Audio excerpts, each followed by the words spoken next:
আমরা রক কাটি, ঠিক না? তোমরা শুনেছো এই রক কাটার ঘটনা? আজকে নিঃসন্দেহে একজনও রক নিয়ে এখান থেকে যেতে পারবো না। তো আমি মাঝখানে একটা প্রোগ্রামে গিয়েছিলাম, ওইখানে জিজ্ঞাসা করলাম যে কারা কারা শুনেছেন যে শিবির রক কাটে। সেখানে প্রায় 60% শিক্ষার্থীরা হাত তুলছে, আমি শুনেছি শিবির রক কাটে।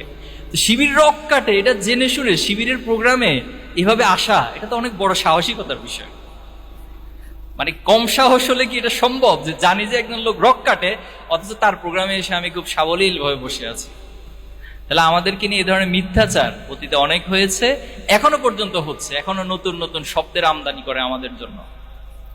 কিন্তু আমরা তাদের দিকে তাকিয়ে একটা মুচকি হাসি দেই, আর আমরা আমাদের লক্ষ্য প্রাণে অবিরাম ছুটে চলি। নারী শিক্ষা ইসলামী ছাত্র শিবির আজকে আয়োজন করে ইসলামী ছাত্রবাসীর টোটাল কর্মকাণ্ডগুলো আমাদের এই সমাজে মানুষকে ভালো হওয়ার জন্য উৎসাহিত প্রদান করে, সেই পরিবেশের দিকে আমরা তোমাকে আহ্বান করছি।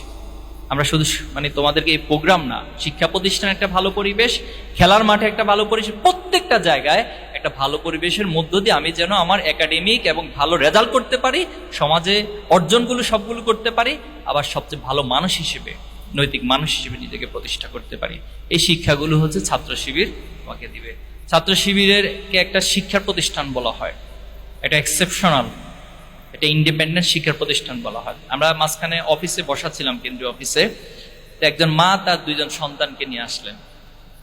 তো আসার পরে আমাদের সাথে দেখা করবেন, পরে দেখা করে বললেন যে আমি শিবিরে ভর্তি করাতে চাই আমার 2 সন্তানকে। তা আমি একটু কৌতূহল জিজ্ঞাসা করলাম যে শিবিরে ভর্তি করাবেন, এই চিন্তা আপনার মাথায় কেন আসলো?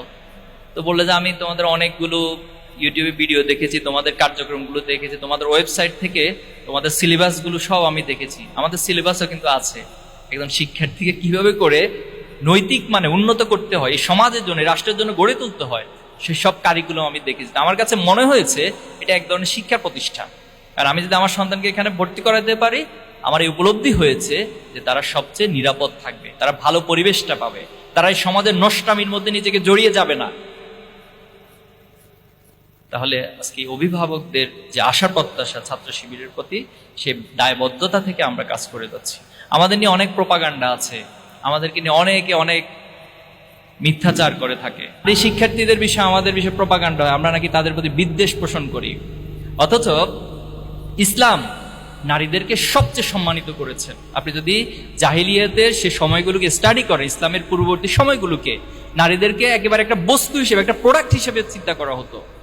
শুধু তাই নয়, কোনো অভিভাবক, কোনো পিতামাতার ঘরে নারী সন্তান জন্ম নেওয়া মানে এটা তার জন্য লজ্জাকর একটা বিষয় ছিল, এবং জীবন্ত সেই নারী সন্তানদেরকে কবর দেওয়া হতো। কিন্তু ইসলাম আসার পর সে নারী